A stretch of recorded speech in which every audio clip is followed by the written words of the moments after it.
All right, so welcome everybody. Thank you for coming. This is the STEM Connects Engineering Career Panel. I'd also like to thank all of our speakers for coming today. My name is Julia, and I founded STEM Connects with the goal of educating, empowering, and inspiring high school girls to pursue careers in STEM. Our mission is to create a place for every girl in STEM to connect, learn, and be inspired. I will be serving as the moderator for today's panel discussion, which will feature 4 accomplished speakers in the following order: Alex Gorham, Ruya Barrett, Cece Gassner, and Martha Murray. Each speaker will talk individually for about 15 minutes, and there will be a group Q&A with all 4 speakers at the end. Please use the Q&A feature in the webinar to submit questions, and please feel free to ask questions at any time. Now, I'd like to briefly introduce our guest panelists. Alex Gorham is studying biomedical engineering at the Johns Hopkins University, and she recently interned at Vertex Pharmaceuticals in Boston. Ruya Barrett majored in electrical engineering at Boston University, and she is the former vice president of international field marketing at Dell Technologies.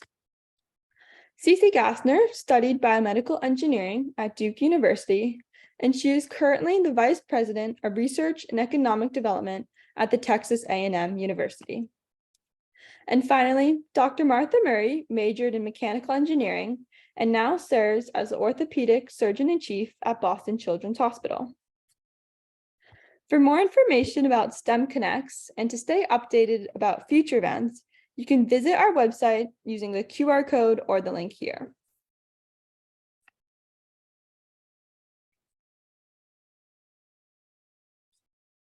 All right, so our first speaker is going to be Alex Gorham. Ms. Gorham, thank you for coming. Ms. Gorham is a sophomore and a Hodson Scholar at the Johns Hopkins University, studying biomedical engineering with a minor in computer science. While attending the Windsor School, Ms. Gorham developed a passion for engineering and did summer internships at Massachusetts General Hospital, leading her to biomedical engineering.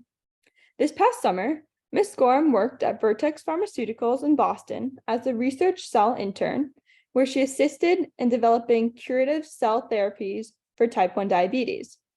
Ms. Gorham's research interests include immunoengineering and cell engineering, and she hopes to work on a research and development team at a pharmaceutical company after attending graduate school in the future. All right. Thank you so much for the introduction, Julia. I'm really happy to be here. Definitely STEM for empowering women to go into STEM is something I'm very passionate about. And I'm sure a number of you go to Windsor also, which is my high school. So to elaborate a little bit more about me and how I got into biomedical engineering, I'd like to provide kind of a background of what I did in high school and then also what I've done since then. As you'll see, like the other speakers have much more accomplished backgrounds, I guess, so far, since I am an undergrad. But I think it could be definitely helpful to hear about how I got to Hopkins. So I hope that that kind of information will be useful. So I went to the Windsor School. I graduated in 2021, and I had a really great experience there. I think that all the classes that I took there were definitely the driving factor of my interest in STEM, and also mainly the very welcoming all-girls environment, because I do think that I had a passion for STEM ever since elementary school, and I was definitely pushed by my parents in a very considerate way. My mom is a STEM person herself, and she was like, oh, if you're interested in this, you might want to try to join an all-female space, an all-girls school, where it might be easier for you because it's so welcoming and easy to get involved. So I really loved my time at Windsor, and I feel like that really gave me the space to look into STEM and become passionate about biomedical engineering. So while at Windsor, I took pretty much as many science classes as I possibly could. I actually ended up not taking history and changing my schedule a little bit so that I could take a lot of science classes, which was very nice. There's a good amount of flexibility with that. And I do encourage you, particularly in like your junior and senior year of high school, if you have an interest, to like really go after it and pursue it through your classes and also outside of school engagements. So for me, like my classes were definitely the foundation of my interests. But then, like Julia said, that really was solidified for me when I was able to work at Massachusetts General Hospital and intern there. So a lot of the things that I did in high school outside of classes weren't necessarily related to STEM. I think it was just things that I was passionate about and interested in, and also that made me a more well-rounded person, and I think like a better leader. So for instance, I was on our student government in high school, and I was the vice president of that, which has given me a lot of really relevant skills for STEM and engineering that you might not expect. There's a lot of different opportunities in engineering, and I'll touch on a few too when I talk about my classes, but for collaboration and taking a leadership role in a specific project. And I think having experiences in high school that might not even be related to STEM, but give you that experience in like leadership and collaboration are really important. So I was vice president of student government.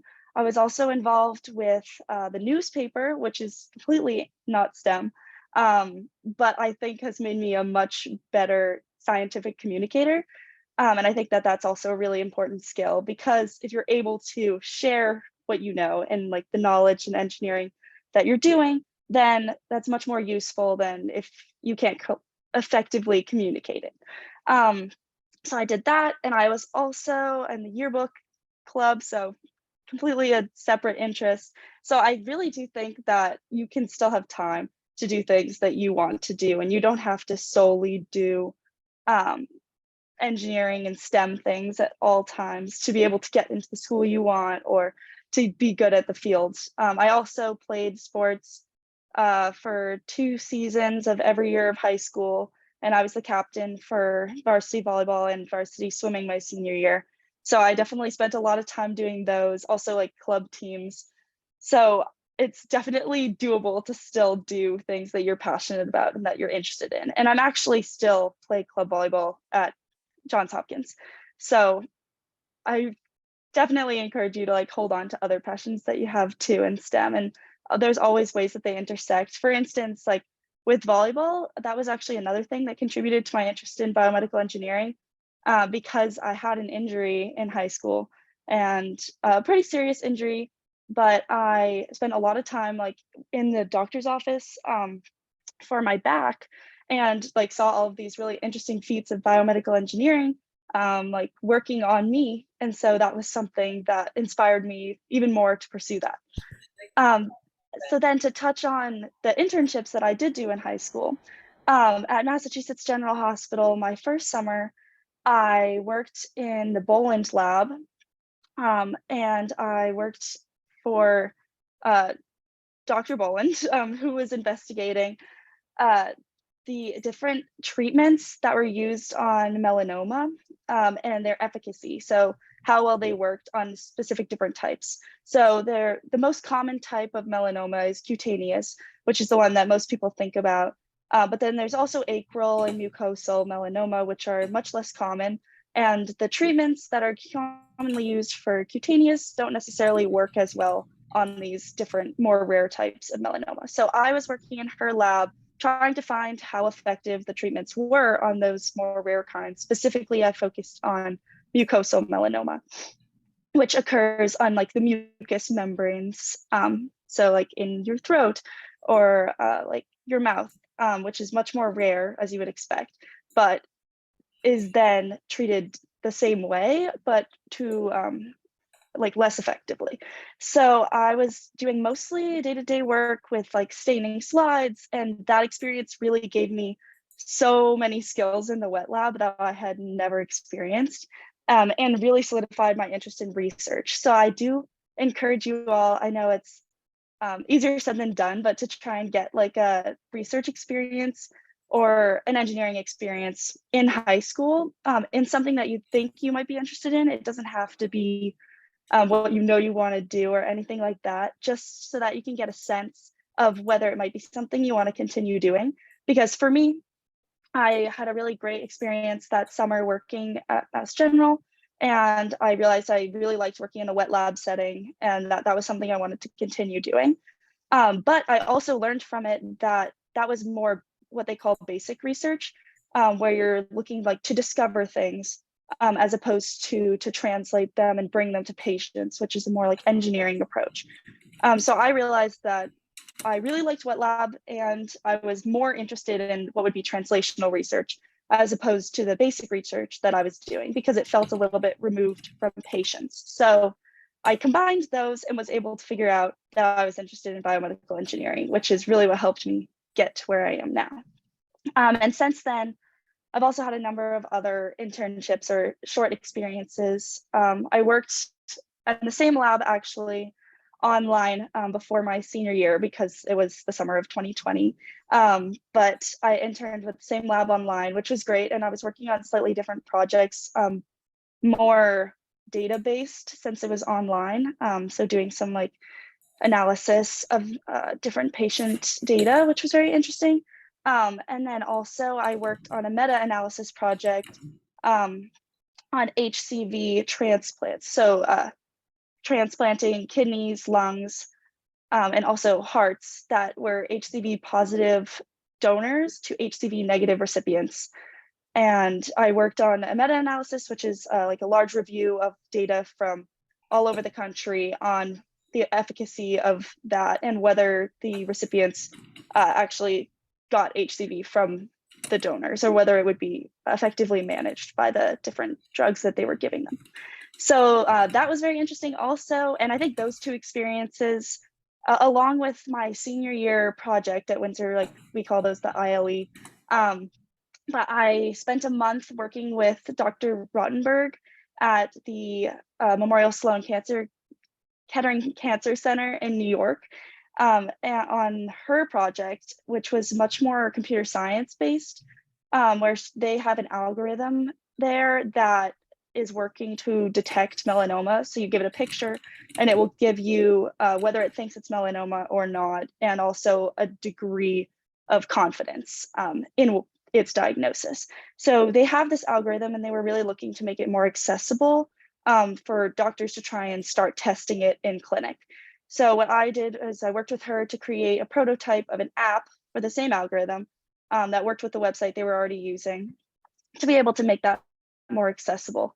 So I think those three things then led to my interest in computer science and how it might intersect with biomedical engineering, which was what led me to get a minor in computer science here and also to take some computer science classes in high school. And then finally, most recently, my internship at Vertex, I'd love to touch on, is much more like, I feel like I culminated all of these things, brought them all together into this internship that was really related to what I want to do and what I could see myself doing as my career.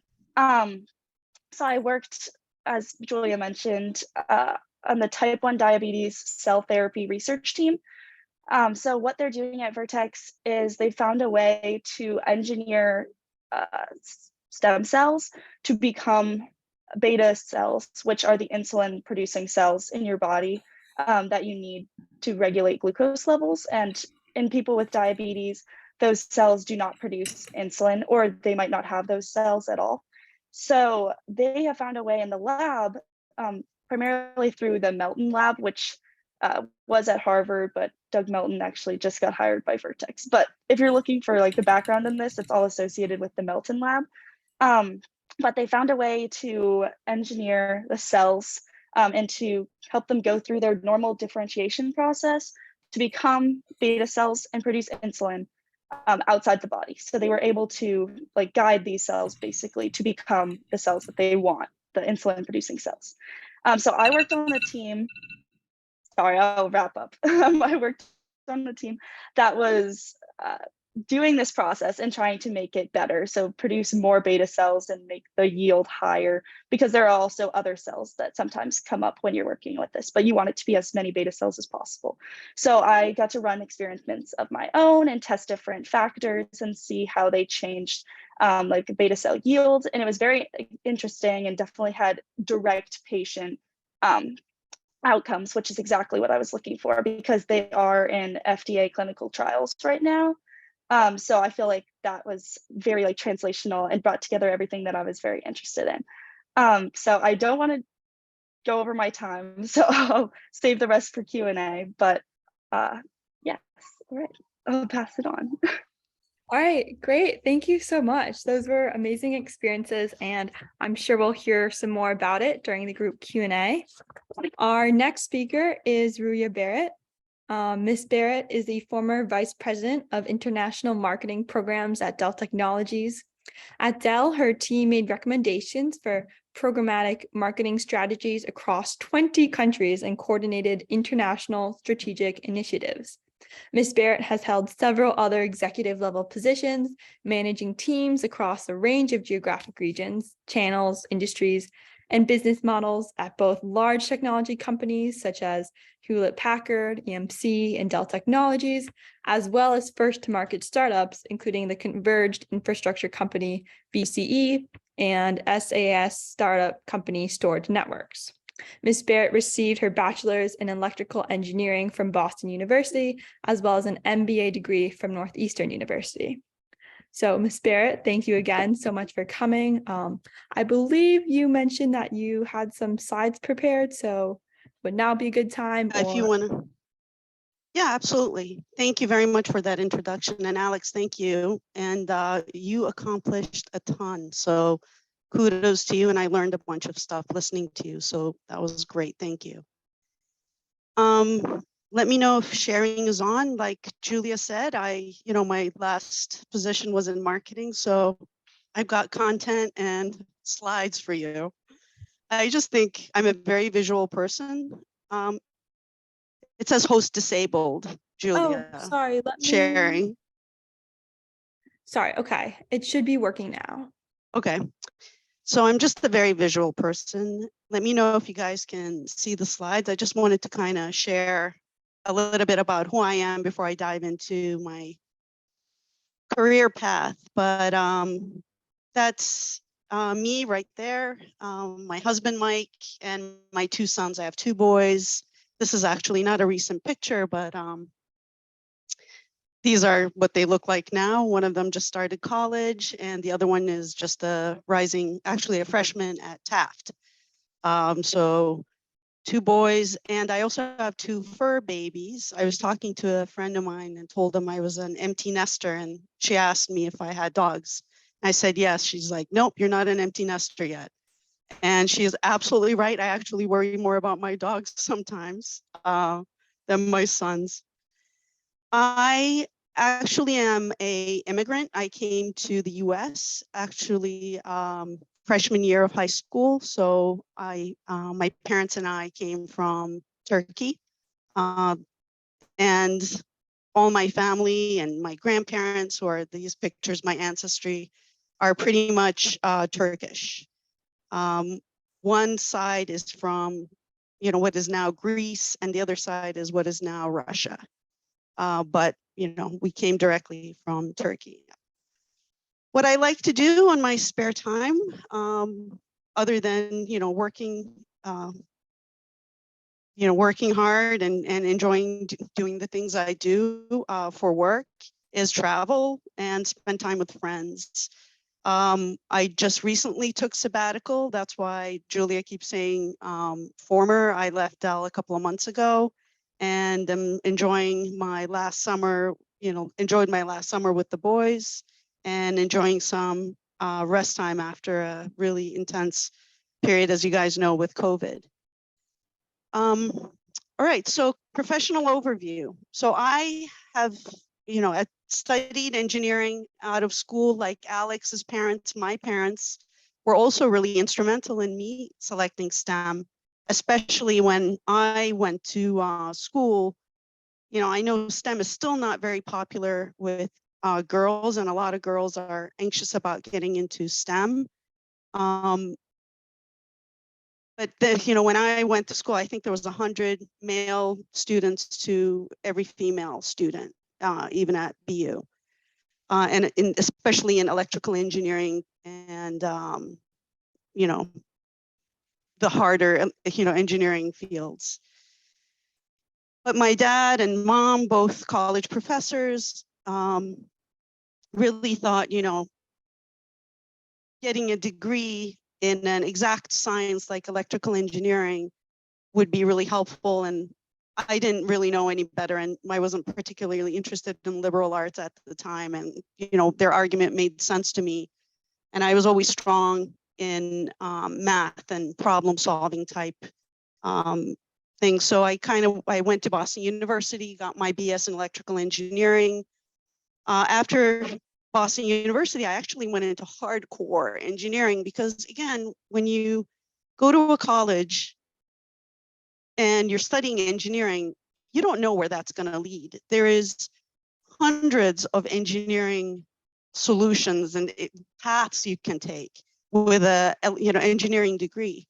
I think what undergraduate really does for you is really allows you to learn the language, a way that train your mind on problem solving and creative problem solving. So it's really much more about learning a language, if I can give it an equivalent. And then, from a liberal arts perspective. So I went to Hewlett Packard and went into this really hardcore VLSI, so very large integrated system design, VLSI design engineering. I was designing chips that were going into workstations and servers at Hewlett Packard. So it was hardcore engineering. I did design for testability. I was in labs all day, either looking at code or debugging code. And while I was really challenged with that, I wanted to gravitate more towards getting close to customers and getting close to sales. And at the time, I was able to pivot, my first major pivot, from hardcore engineering into a product planning function, which was still an engineering function within Hewlett Packard, but it was much more collaborative with manufacturing, as well as working with suppliers and engineering. So it was like this basically where engineering, the market, customers, and manufacturing meet. That's where product planning kind of sits within HB. I was at HB for a while, and after 6 years, they actually decided to close down their operations here in Boston, and I had the option to move to California with HB. I chose to stay, and I went to a company called EMC, which was in the information management, information storage, and data management space. And I went into a product management function there, which was not part of engineering, but still very technical. It requires you to understand the market, work with engineering to develop products that are going to address real problems in the market. So product management is really exactly where I think customer needs gets translated into technology. So I loved product management. I can talk a lot about product management and high tech. It's one of the most thankless jobs also, because if a product succeeds, it's because sales is awesome and engineering developed the best product. But if the product fails, it's all product management's fault because no one else will take fault. I was there a couple of years, then I went to, so it was a pretty mid-sized company at the time. I went to a startup and was employee number 12. It was a completely different world. And within that startup, short of finance and HR, I did every role imaginable. I did product management, I did marketing, I was in sales for a while, I did business development. And I think what I found there is my skills, in problem solving, skills in understanding customer and market and translating that to technology was needed in a lot of different areas of the business. And so again, when you think about engineering, you might not think about a sales role or a business development role. But it's really, again, it's a way of thinking that, that really helps you go in a lot of different directions that you might not even know about right now or think about. After Storage Networks, I was there 4 years, 4.5 years. My friends at EMC really asked me to come back. I went back. And at the same time, I also started my family. I had a full-time job, running a big team at the time at EMC, had a baby, was thinking about growing the family, and decided, why don't I just also do my MBA? This sounds like a great time with 2 babies, a career, let's do the MBA. So I went to Northeastern University and got my MBA at the same time. You know, and again, great experience, was able to apply it to my positions. I, again, if you can see there, went back to a hardcore engineering role where I started basically running a software development team. So I went back to engineering. So again, having that technical background also allows you to be able to flex in a lot of different directions. Between marketing and product management, especially in a high-tech environment, depending on the size of the company also. Then I started, you know, getting the startup bug, you know, wanting to get a bigger, broader view of all aspects of market and marketing. And there was an opportunity to basically start the marketing organization in this joint venture with VMware, Cisco, and EMC called VCE. That's where the acronym comes from, VMware, Cisco, and EMC. So I basically started the entire marketing organization and grew a team of 40 plus as the acting CMO, where all the different marketing functions, from field marketing to corporate marketing to strategic marketing, product marketing, all reported into me. And that was a lot of fun. I was there again about 3.5 years, 4 years. Came back into EMC a third time. It was funny when I was a 2-timer. The third time wasn't as funny.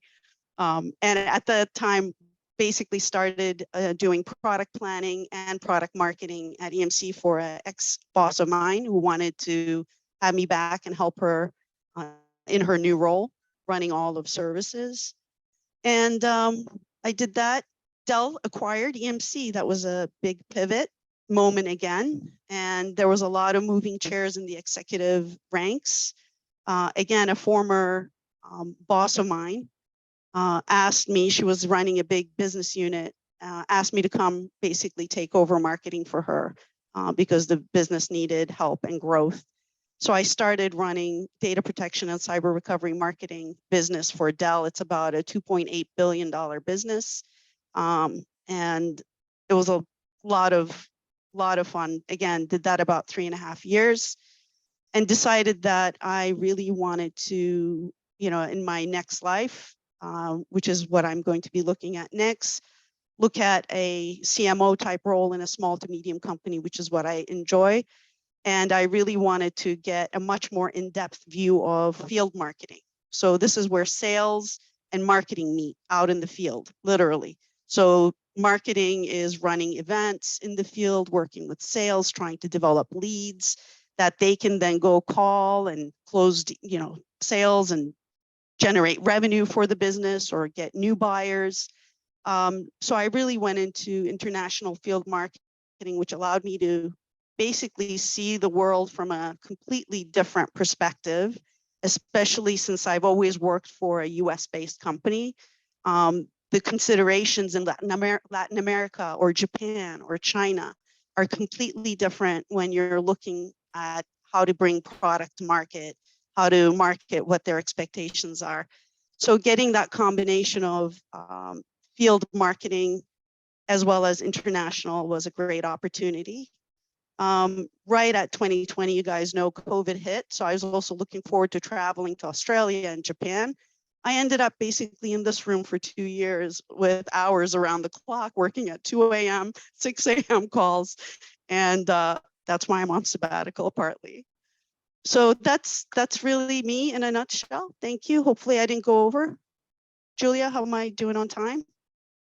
You're great. So it seems like our next scheduled speaker hasn't logged on yet. So perhaps before moving to Dr. Murray, we can spend a few more minutes with Ms. Barrett. I have one question for you. So you said that engineering to you was a way of thinking. So Yep. could you share more about that? What is an engineering way of thinking and how did that really help you with your different positions? Thank you. It's a great question. So one is about collaboration. I think, you know, even in college, like a lot, and even more so now, it's about working with other people to solve a common problem, whatever that problem is.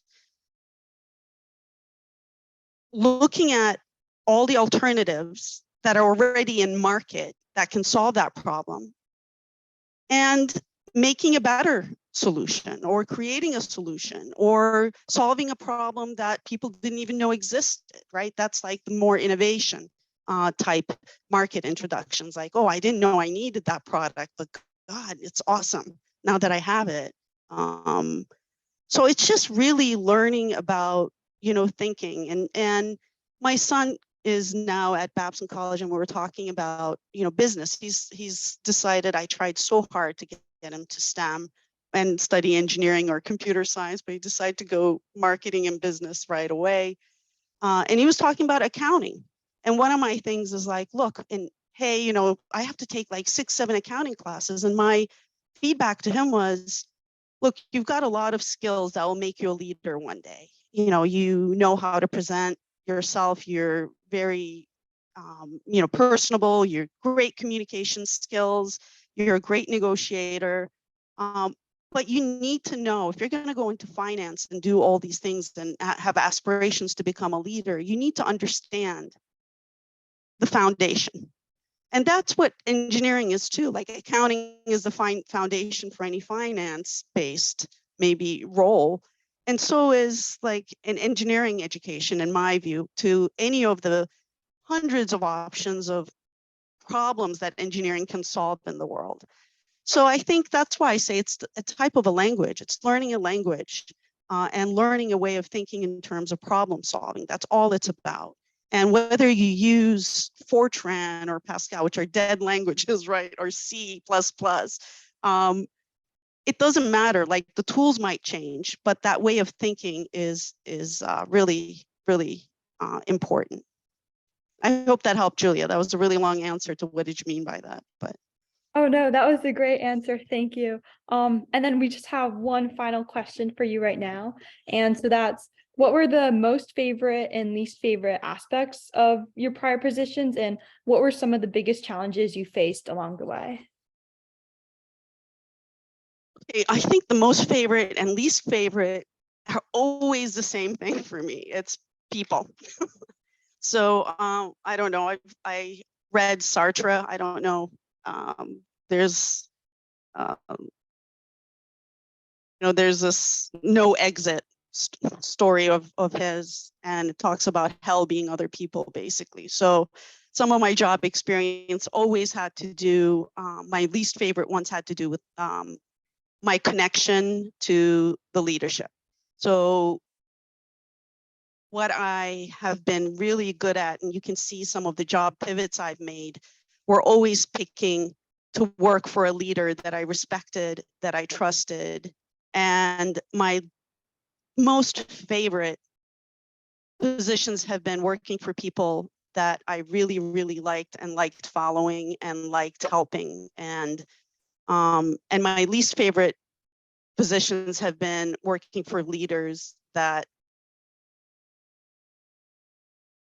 were more challenging. So the people is big. And I think when you're picking a career, maybe early on, you're going to pick what you're going to do based on building a resume. But as you get later in career, I think you pick the teams you want to work for. All right, great. Thank you. That makes a lot of sense. So now we are going to move on to our next speaker, who will be Dr. Martha Murray. Dr. Murray is the Katharina Ormandy Professor of Orthopedic Surgery at Harvard Medical School, as well as the Orthopedic Surgeon-in-Chief at Boston Children's Hospital. After graduating with a degree in mechanical engineering from the University of Delaware, she received her master's in material science and engineering from Stanford University, and then her MD at the University of Pennsylvania. The first female orthopedic chairperson in Harvard history, Dr. Murray is internationally renowned for her work in sports medicine, including the creation of a biological scaffold to help repair ACL tears of the knee. Her work has been supported by the National Institutes of Health as well as the National Football League. All right. Dr. Murray, thank you so much for coming. Thank you, Julia. I'm going to try to share my screen as well, if that's okay. That sounds good. Thank you. Can you see the slides okay? Yes, we can. Thank you. Perfect. Okay. So today, I really am hoping to convince you all that science and engineering really are fun, and that's why you should do it. I wanted to tell you a little bit about my current life. So I am married to Braden Fleming. My husband's a biomedical engineering professor at Brown. And these are our 5 kids who are now, our youngest is a junior in high school and the rest are in college, and and Emma has just started her first year of medical school. So everybody's kind of all over the place, but it's been a really fun 20 years watching them grow up. So how did I get to where I am today? So really, as Julia mentioned, I started off as a mechanical engineering major in college. My dad was a construction superintendent, and my mom basically stayed home and raised 5 kids and wrote historical fiction. And they basically just said, you can do whatever you want to do. You should do what you want to do. And I really loved puzzles and I love math and science. So I decided to major in mechanical engineering. I got rejected from Harvard. You'll understand this is a recurring theme that will come up here. So I just want to make all you guys feel better. So I ended up going to the University of Delaware, which I really loved. And I was planning to be an engineering professor. And because I was an engineer, then there wasn't really biomedical engineering. This was in the 80s. So I never took a biology class, but that was fine. And I went off to Stanford to study materials science and engineering. And I actually really enjoyed that as well. And I got into really studying materials that are fiber reinforced. So you can make lightweight, high strength materials. We were making airplanes, we were making baseball bats. We were just having a ball. It was very, very fun. But then I went to a party one night, and one of my kind of friends, not really a friend, but as an acquaintance, came in on crutches, and I said, "Hey, oh my gosh, what happened?" And he said, "Oh, I tore my ACL skiing." And he was a medical student. And I said, "Oh, all right. So are they going to go sew it back together for you?" And he was like, "You dumb engineer, you can't sew the ACL back together. You have to take a grafted tendon from the back of the leg, and you've got to put it through bone tunnels and put it in place with screws, and you got to, blah, blah, blah." And I was like, "Oh my gosh, that sounds a little excessive." And I really wondered, why can't we get the ACL to heal? So I spent the next 6 months or so in the medical school library at Stanford, just reading everything I could about the ACL to figure out, why doesn't it heal? And what I found was that we didn't really know why it didn't heal, but just we tried sewing it back together, it didn't work. And so then we started putting grafts across the knee to replace the ACL, and never went and looked back at why. And I really decided I wanted to figure that problem out. So I was not allowed to do that in my graduate program because there was no, as I said, biomedical engineering, and nobody really studied ligaments like that. But my advisor said, "Well, I guess you could go to medical school." So I found the University of Pennsylvania didn't require any pre-med classes. You just had to do well enough on your entrance to your MCAT exam. So I took the MCAT, got into UPenn, and went to medical school. Again, rejected from Harvard for this one as well. And then went on from medical school to do my surgical training and residency and fellowship, which is about an 8-year training period that you do after medical school if you want to be a surgeon. If you want to be a doctor who doesn't do surgery, the training period is shorter, but for surgery, it's usually this long. And then after that, I took a job at Boston Children's Hospital. And my job there, because I wanted to make sure I had time to study the ACL, I negotiated for a job that was 50% doing clinical work and 50% doing research. And I did that job for about a little over 15 years and became a professor at Harvard Medical School during that time. And then recently I took the job of orthopedic surgeon in chief, which is a little bit different in that there's 350 people in our department. So there's a lot of administrative work, trying to make sure they have all the resources they need to make their dreams come true. So that's my main job right now. But I want to take a step back, if it's okay with you all, and just tell you a little bit about the research work that I did during this time, just because I think it's really kind of fun. So the ACL, many of you may know about this, but ligaments are things that connect one bone to another. The ACL connects the end of your thigh bone to the top of your shin bone, right through the middle of your knee. And it keeps your knee stable when you do things like turning and twisting or cutting and pivoting. And the medial collateral ligament, which we'll talk about as well, connects the thigh bone to the shin bone, but is on the side of the knee. So as I mentioned, We used to try to treat ACL tears with a simple repair, but we found that that had a 50 to 90% failure rate, so we abandoned that procedure. And instead, now we do something called an ACL reconstruction, where we can take a grafted tendon and put it through the knee to replace that torn ACL. And we can take the tendons from a couple different places. We can take it from the back of the knee, we can take it from the front of the knee, but we have to take it from somewhere.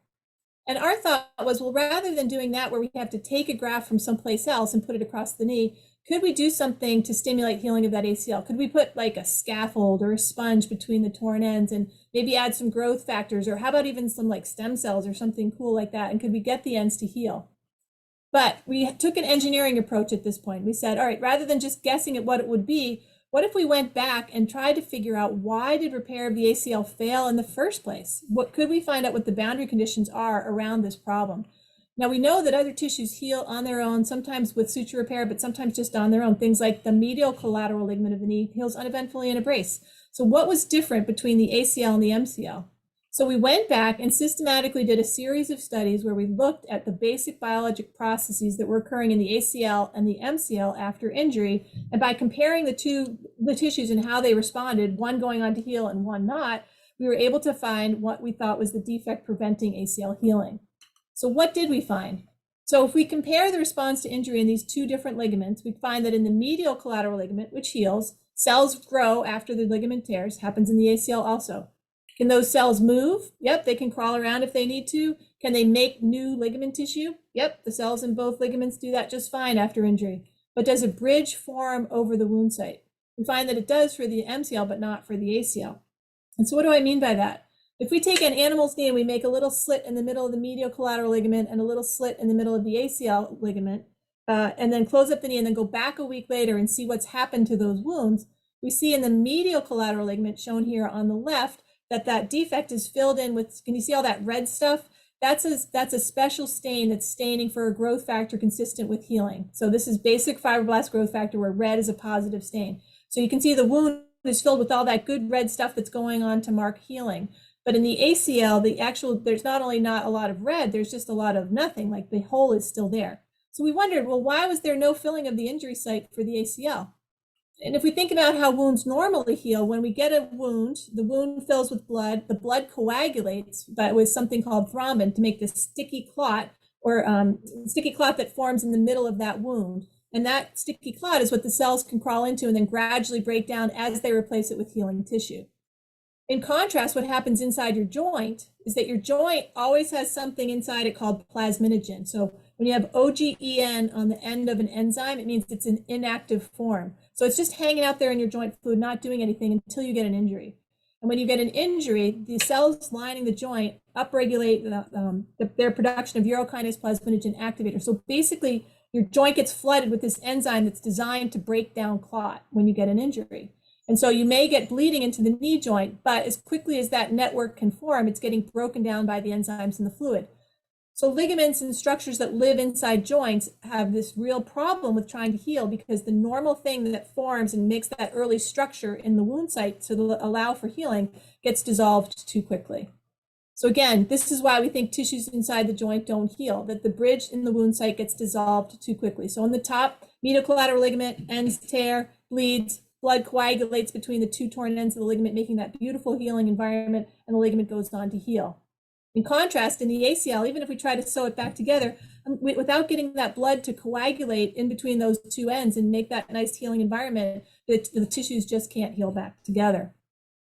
So with that idea, we thought, okay, well, if that's the problem, now we get to try to engineer a solution. So what if we try to put something in that defect that could stimulate healing of the ligament, just like blood does when it forms a coagulum between the torn ends of other tissues? We wanted something that would encourage cells to crawl in there and make ligament tissue, and it would not get dissolved too early in that environment of the joint.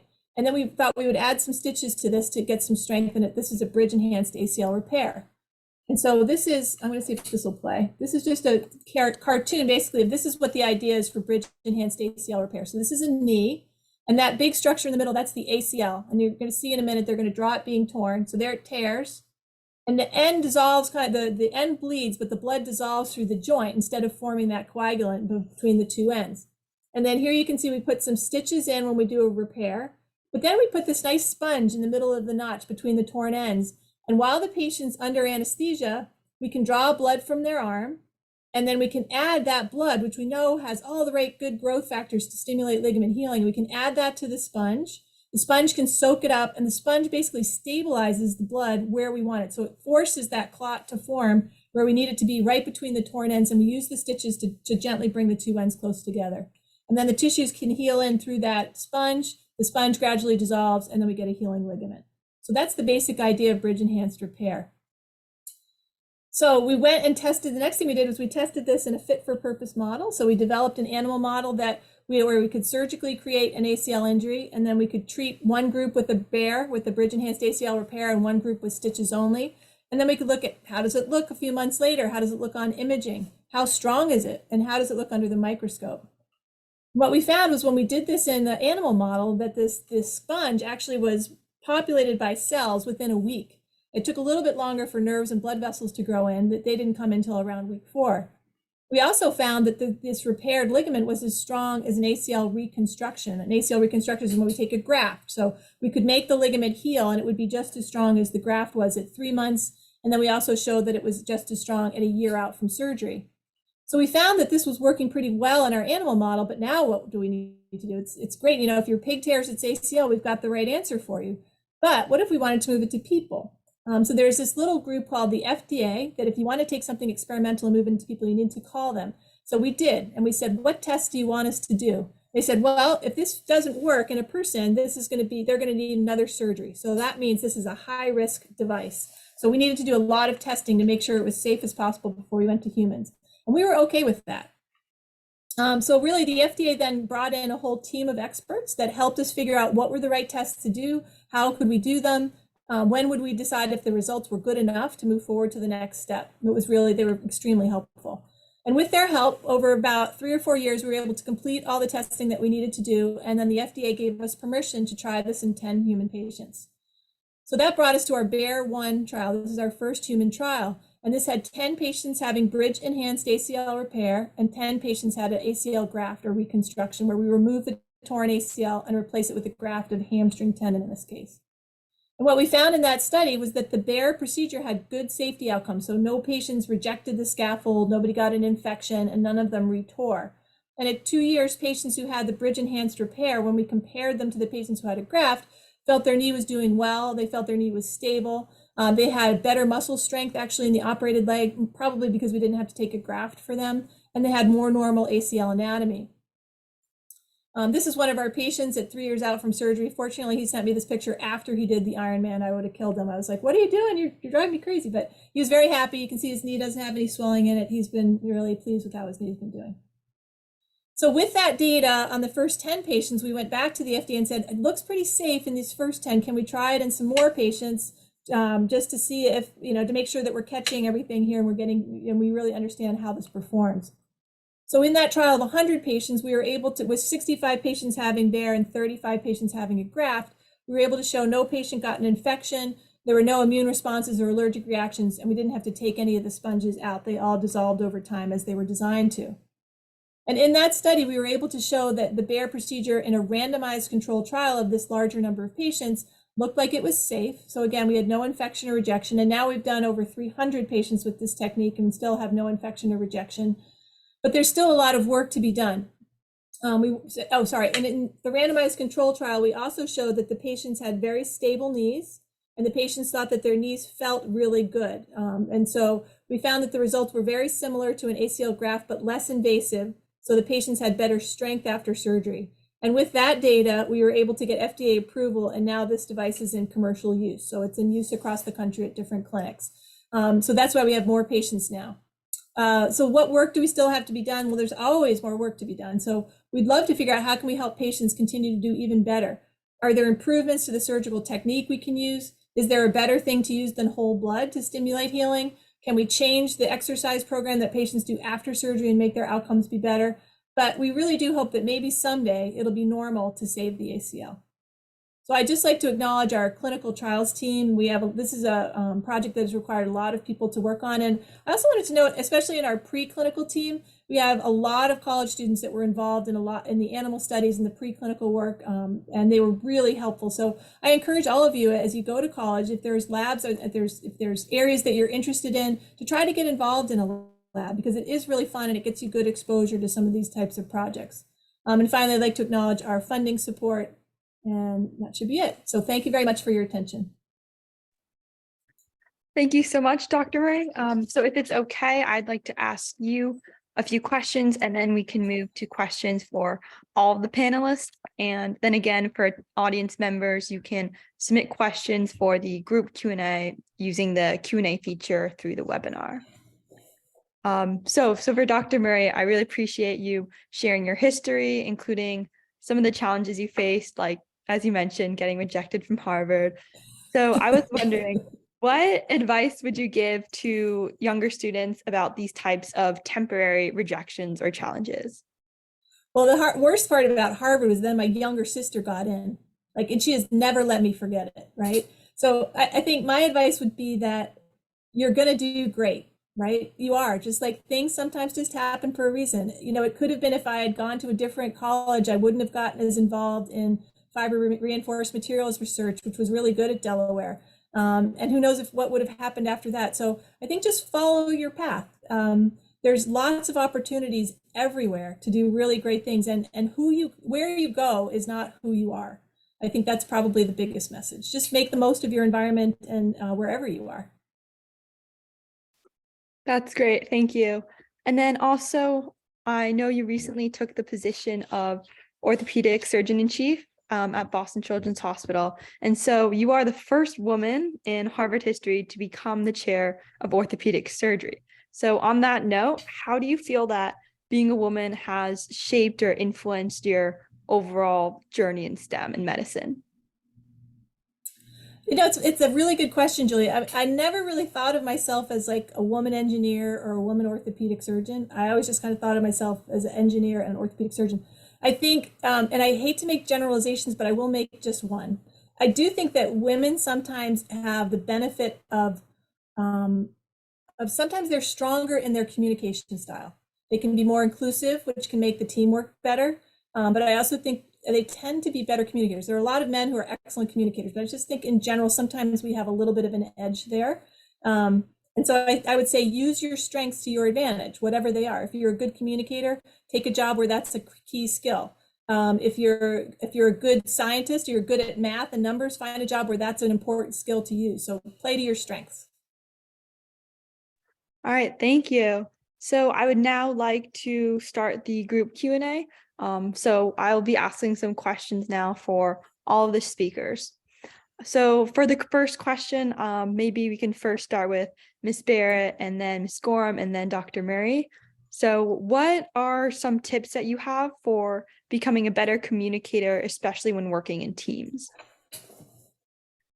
I really like what Dr. Murray said about, we do have strengths. I think empathy is big, right? Just being able to be empathetic, know your audience. Those are just some of the tips, like in terms of communication.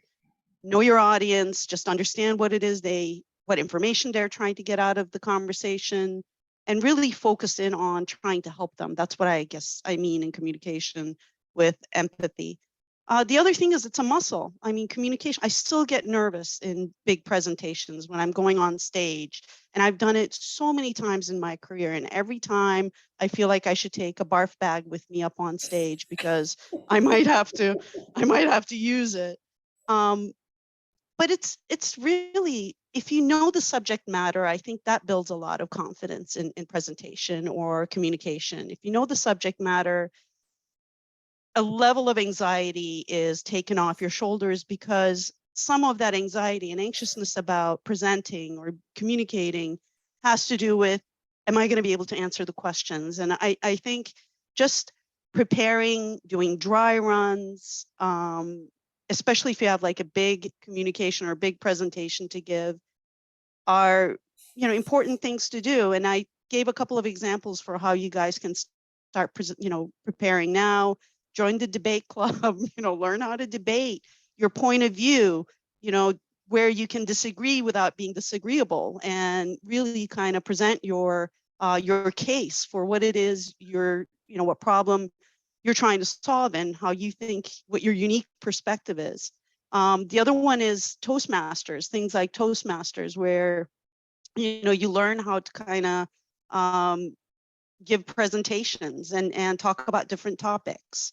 And I think, like, if you're passionate about something, it shows. And those are some of the easiest things to communicate. Like, you know, Dr. Murray was very passionate about her subject matter, and it shows in her excitement and how she's, you know, talking about it. You know, I want to pivot now and do what she's doing.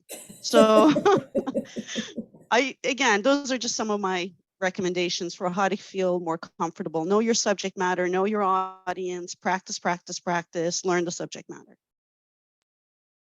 Yeah, I absolutely agree. I think another thing that's really helped me too is even though I'm now in college and I don't have to take humanities classes anymore, I know when I came to college, that was a big draw, take my engineering classes and never have to write again. But actually taking writing classes and like seminar style classes where like you really debate material is so helpful, even though it's not related to my engineering degree. So I've actually tried to like take at least one humanities class every semester just to keep like those skills up. And I also agree with debate. I did debate at Windsor for 3 years. I didn't mention it because I didn't do it my senior year. But I really think that that was a super helpful skill and definitely contributed to the communication skills that I'm still building, but I'm working on now. And then also another thing of just particularly about working in teams is to meet people where they are, I think.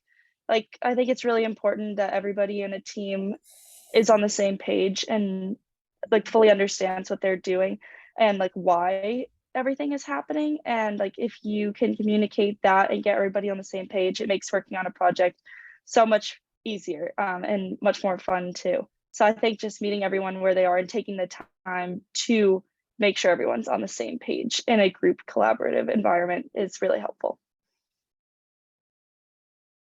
Yeah, I think those are awesome points. I don't have a ton to add. I would just say on a smaller scale, just a couple things in terms of maybe smaller meetings, not presenting at big meetings, but just in meetings where you have to communicate something to, if you're going to meet with somebody to ask for a job or a position or an internship.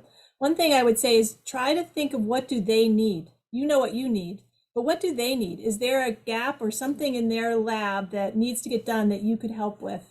Do the research before you go to the meeting and know what they're working on so that you can go and you can ask questions and show that you've done some homework. That goes a long way.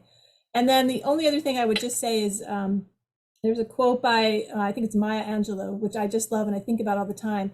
People often won't remember what you say, but they'll remember how you made them feel.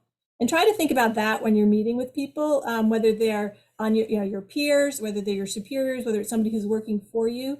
They'll remember how you make them feel, and that will really govern how you work with them in the future. So that's probably even more important than the things that you actually say.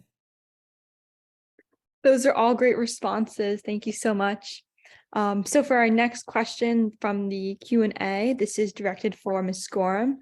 So currently, what do you think the current environment is like for female students in STEM at college? So in that sense, do you feel like you are treated equally compared to male students, especially in your STEM classes? Yeah, that's a great question. And coming from an all-girls high school, it was definitely a big adjustment. Luckily for me, the biomedical engineering department here at Hopkins is, I think, predominantly female, actually, marginally, like close to 50-50, because you have to apply into the major. They make it so that it's 50-50. So they like regulate who can be a biomedical engineer and make sure that it's equitable for females and males. But I think there are still a lot of challenges to being a woman in STEM.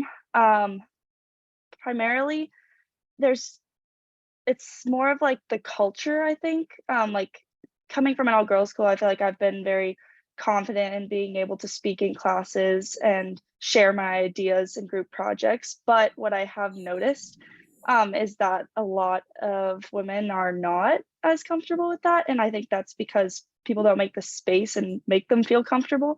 And so like something I've noticed is almost everybody who answers questions in class are the guys, and on group projects, the person who is always like the leader that kind of just, takes charge and starts delegating things is almost always a guy. So it's much less numbers based, but I think it's a lot more about the culture now. And so I think the biggest thing is just making yourself feel confident. Like, you also got into that school, you're also in that space, and you deserve to be there. And taking that, and then if you don't want to be the person that leads the team, that's fine too. But if you do, then just knowing that you belong in that leadership space and that you should be able to do that, even though you're a woman in STEM. But I do think that professors are increasingly more aware, and like they try really hard to make it as equal of a space as they can. I think Hopkins has done a great job bringing in a lot of female professors, which is a big thing too, because I think it was Miss Barrett that said this, but the disparities in how many women are in STEM are definitely going down. Like, there's a lot more, but that means that the older generations, like that are professors now, there's still very few like female professors at a lot of schools. And that's something I actually looked at when I chose what college I wanted to go to. I was deciding between here and Yale, and I went and looked at their biomedical engineering department and saw like 2 female professors, and the rest were all men. And so I was like, oh, that doesn't really look like the environment that I'm looking for. I know that I've had a lot of really strong female engineering mentors, people that I've worked with. Actually, every single one of my bosses at internships have all been women, and they've been great mentors to me. So I knew that that's something I wanted in college too for my professors. So do like take that into account when you're looking for a school. You can usually tell if they prioritize making it a welcoming environment for everyone. And just like having those mentoring opportunities are hugely helpful too, and can make you a lot more confident in the space. Yeah, that makes a lot of sense. Thank you for your response. This next question is going to be for all of the speakers again. So maybe we can start with Dr. Murray this time. So throughout your entire journey, however long that may be, who were your biggest supporters and how did you build a community of supporters for yourself? So, I mean, my biggest supporters have been my parents my whole life, right? They're the ones who always just said, you can do whatever you want. What do you want to do? You pick it. I mean, and they really did try to help me do that, which was great. But I think you do have to build supporters the more things that you try to do. So having a great spouse who really actually helps is amazing, right? So having somebody who doesn't see taking care of the kids as somebody else's job, but sees it as their job, having somebody who shares in the things at home. You don't always have to do the same jobs at home. We split the different jobs, but we sit down and we talk about how we're going to get all this stuff done. But it's really having a spouse at home that's helpful is great. I still live a half mile from my parents. I just saw them. They were just here an hour ago. So I still do a lot of things with them. They're still help me a ton, especially with childcare and driving kids around. And then at work, you have to build the same teams as well. So you have to find the people that you can count on to really help, not just to need a title. So you've got to find the people that are willing to do the work and really cultivate those people. And I think for all of those relationships, you have to try to put in more than you're getting out of it. You need to do more than your fair share, and that's what keeps those relationships and those teams strong. All right, Miss Barrett, would you like to go next? Unmuting would help. I same. My parents have always been big believers and supporters, and my fan group. Ditto on supporting, supportive husband or spouse, partner. Really, really, I think important. And then I think as one of the things I realized, and somewhat late in my career, is relationships and networks are everything. especially as you look at your career. And when you meet good people along your journey, whether it's professors, whether it's, contacts through your parents or whatever it might be, or people you've worked with, hold on to them and continue. You don't need to kind of talk to them every week, but reach back out to a professor, have a cup of coffee, like keep your network of good people and grow it. Don't lose people as you change jobs or change companies or leave a school. Hold on to the good people. I think that's really important. And that network will continue to grow. And then in your current position, I think it's always, wherever position you're in, it's always good to kind of look and have a situational analysis of where you are. Who are your supporters, right? Like who is going to say, oh my God, Julia, she's wonderful. Like who's your fan group in your current environment? And then who are your kind of neutrals? Who are people who are like, Julia, I can take her or leave her. I don't know, she's okay. How do you build more supporters, right? How do you get those people to become your supporters? How do you help them with their issues or problems? And, selective, again, like the people that really matter to you. And then who are your naysayers, right? Who are the people that are going to be like, Julia, never, what are you talking about? Just understand and map out your surrounding environment in your current role or your current position or your professor, in college. Look at which professors are going to be like, Julia's amazing. Like you already kind of do that, but sometimes we don't spend enough time, I think, in our, daily lives kind of taking stock of whether it's our network or it's, what we need to do strategically to grow our sphere of influence within our companies or our, positions. So I think that's some advice, that I could give in terms of who's your supporters and how do you grow supporters and how do you create a network of supporters. And again, some of my former colleagues and bosses, that network, once I realized how important that was, I hang on to people. Like I really do. I call them, I meet them for coffee. And you do that when they're not going to do anything for you. Like when you call someone and you want a job, they know you're calling them. Like you say, oh, can I grab a cup of coffee? Like you need to do it when you have nothing to gain and maybe something to give to the relationship even. So that's what cultivating, I think, a network is. So anyway, just keep doing that. Hang on to good people in your life.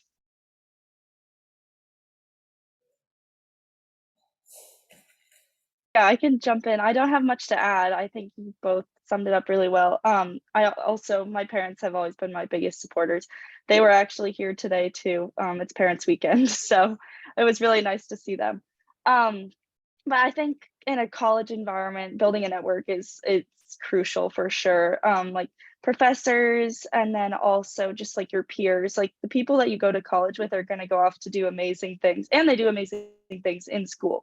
But it's fantastic to like meet so many people that you just know are going to do great things, and then to really keep in touch with them and build real relationships with them. So I think one thing is to definitely meet people in your classes. I didn't really mention this earlier, but having like a study group in college is like the most crucial thing, best piece of advice I can give, because almost everything in engineering, for like the homeworks and everything, they're all collaborative. So like building that kind of group, and then all of those people, like you'll all be each other's supporters through all the classes, and then you'll all go off to do different things, but like to stay in touch, you never know like what kind of connections with people you made in college or before or elsewhere will be helpful for either one of you. So I definitely think just staying in touch, like Ms. Barrett said, is like the best thing you can do. All right, thank you. So looking at the time, it looks like we're just going to probably do one more question. So maybe this time we can start with Ms. Barrett, if that's okay. And so my question is, based on each of your experiences and what you know now, is there anything you would have done differently in your journey thus far? really spend a lot of time on regrets. Like one of the things, again, I said is I would have held on to more people along my career journey. And I had a lot of different positions, and I met a lot of good people. And this is, again, not to date myself, but before it was so easy to kind of network and continue to network with, pre-LinkedIn, let's just say. So that's definitely one. Like, I cannot stress that to you guys enough. Another thing I would be better at understanding is there was a question in the chat about, hey, you went from like an individual contributor engineering, hardcore engineering role to an executive role. I think it is and which one did you like better? If I can paraphrase the question. It's very different. I kind of look at myself as a problem solver and technocrat, and I'm really good at doing. But as you become a team leader and manager, leader, executive, it becomes less about the doing. It becomes more about the motivating people and making a team cohesive and understanding people's strengths and where to apply it to solve a problem. And as I was making my pivot, to actually managing people, and I was a very horrible boss, just early on, because I was more like, here's how I would do it, and here's how you need to do it, and you know what, you're not doing it right, let me do it, so that is not like what leadership is about. And I think that's a regret, but it's also something I had to learn. And again, so it goes back to, they both have their merits, right? I enjoyed being an engineer, but I also now take a lot of pleasure in my career in mentoring and growing leaders and growing the future, leaders in the company. So I almost take more pride and enjoy it when I see a woman I've mentored or someone I've mentored, even, male colleagues I've mentored, become now leaders and CEOs and CMOs in other companies, or where they become my peers. So I don't know, both times had their awesome, and then again, rejection is God's protection. Some jobs I really, really wanted, I remember crying, because I got pushed aside or didn't get, a position that I really wanted and felt I deserved. And sometimes, again, rejection is God's protection. You got to learn how to pivot and not kind of dwell on those rejections and kind of move forward. So I think I would have spent less time crying in my career. What about you, Ms. Trust the Gorham? process. Yeah, for sure. Is there anything you would have done differently or changed so far? Sorry, was it to me? Okay, perfect. I agree with not being so hard on yourself. My top college choice was MIT. I wanted to be close to home and do biomedical engineering, and I was very set on it. And I did camps there in high school. I was very set on wanting to go to MIT. And I did the whole EA thing, deferred, and then applied to a ton of other schools, and then got rejected in the normal round, which was crushing. There was definitely a lot of crying involved, but it all worked out, and I really like it here at Hopkins. And I also really like being in a new city. Getting to explore Baltimore is great, and not being so close to home, because I think that's a great experience too. So I totally agree not to be so hard on myself. I wish that that's something I did, and also I'm still working on that skill in the sense of not taking on too much. I'm definitely a person that's always going to be yes, I'll do this leadership role, and I'll do this, and I'll do that. But burnout is definitely real, and will come if you don't also make time for things that you're excited about or passionate about outside of work in your field. And then also just make time for yourself. And I think that that's something I wish I did more in high school, and still wish I do more, but am working on that. And lastly, Dr. Murray, is there anything you would have done differently or changed? I think I wish I had had more courage my whole career. I wish I had not been so afraid that I might not get something. I think there were things I didn't try for because I was afraid of rejection. I wish I just had said, I'm just going to go for it anyway. Let them tell me no. You know, I really wish I had done that a lot more. I wish I had more courage so I didn't feel like an imposter a lot of the time. I still feel like an imposter in my job, you know, and I wish I could get rid of that somehow. So I think courage would be the one thing that I wish I could have cultivated more of in my career. Yeah, for sure. We could definitely all be more courageous. So on that note, I apologize that Ms. Gassner was unable to join us today, but I want to give a huge thank you to Ms. Gorham, Ms. Barrett, and Dr. Murray for coming and speaking. You definitely shared a lot of really informative and helpful experiences. And also thank you to all the audience members for attending. And I hope to see you all at future STEM Connects panels. Thanks, Julia. Thanks, for pulling Julia. us together. Yes, thank Bye. you. Bye, everyone.